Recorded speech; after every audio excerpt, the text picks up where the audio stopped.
As most of you guys know by now, I'm not very satisfied with how Asphalt 9 turned out. In this video, I'll go over some missing features and options that were present in previous Asphalt titles, but didn't make it into Asphalt 9. Most, if not all of these so-called features are probably considered basic game elements by today's standards, but I'm assuming Gameloft will consider most of these as features since they can't be bothered with creating a polished racing experience in 2018.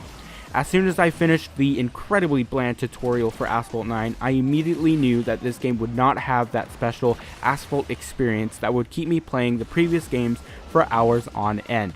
Now, before I get into some of the missing things in Asphalt 9, I just wanted to let you guys know that yes, I do play this game daily and I plan to keep playing regularly for the foreseeable future. There just isn't any other recently released arcade racing games on mobile that offers a similar fast-paced experience and progression system that to Asphalt 9, and I will most likely address this issue in another video because it has had a major effect on Asphalt 9's development. And well, anyway, let's get into some missing stuff, shall we? One of the most important parts of any game is the soundtrack and the game design. Previous Asphalt games gave a wide variety of options when it came to in-game music. While some Asphalt games provided an extremely personalized experience when it came to sound, pretty much all modern titles that appeared on the App Store allowed players to play, pause, and skip tracks to their heart's content. Pretty much all racing games in existence allow this functionality, but not Asphalt 9. This blew my mind when I paused the game for the first time. I was amazed to see that I couldn't even play or pause the current song. While I think this should be added as soon as possible, I think some other options would be nice as well. For example, Asphalt 6 even allowed users to play their own music while racing, even though this feature was fairly buggy.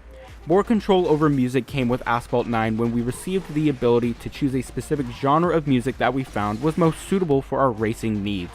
In a recent forum post, Gameloft said this type of feature would come to Asphalt 9, but Gameloft has been known to abandon promises, and they did not promise the ability to play and pause music. Sound is a huge part of any racing experience, and Gameloft should be taking advantage of the fact that they have some of the most talented individuals producing original songs and works for Asphalt 9, many of which, in my opinion, work perfectly for Asphalt 9. These next features have been available in Asphalt for a very long time. The first one, the ability to free race on any track, is one of the most underrated features in Asphalt games.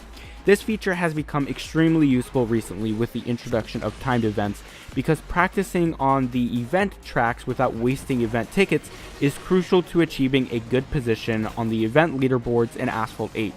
Now, most of the events in Asphalt 9 rely on achieving the fastest time possible to obtain event-specific rewards, and racing on a track without knowing specifically which route you should take can really hurt someone's lap time. Now, before I go on to another missing feature, I'd like to make a suggestion for a feature to be added. The tracks in Asphalt 9 have been designed so that many multiple tracks could be made from blocking some parts and opening up some other parts of the tracks. As a result of this one-size-fits-all design, most of the tracks in Asphalt 9 would actually make for some really cool smaller open worlds. Now, this sounds kind of weird, but hear me out for a second.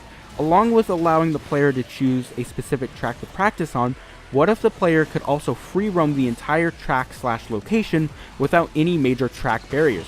I think this would be awesome, especially if we could free roam tracks in multiplayer with club members, and it could be made into a waiting lobby for multiplayer matches for players to roam around in while waiting for other players to connect. Let me know what you guys think of this feature, and also let me know of any other missing features that you would like to see in Asphalt 9 or any suggestions that you guys have. I think this would make for some really cool discussions. Anyway, the next missing feature is the ability to race people on a local network.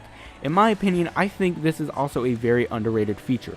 Local multiplayer has been very overlooked with mobile gaming over the last few years, but it really is a great and easy way to play with people near you, especially friends or, well, classmates.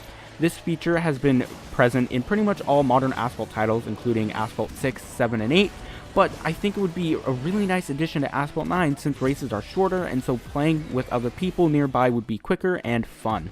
Now, I don't think it's a surprise to a majority of the people watching this video, but there are only 2 game modes in Asphalt 9. Whoa, wait.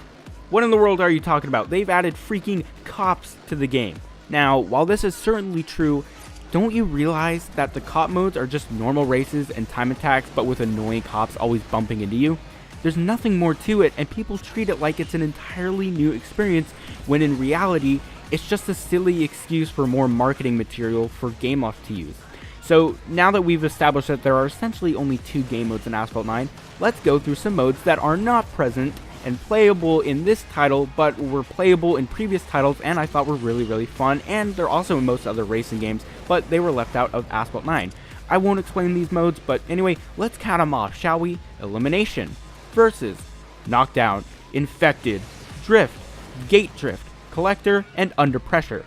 That's a lot of missing modes, isn't it? And I personally think it's ridiculous that there are only basically 2 game modes in Asphalt 9.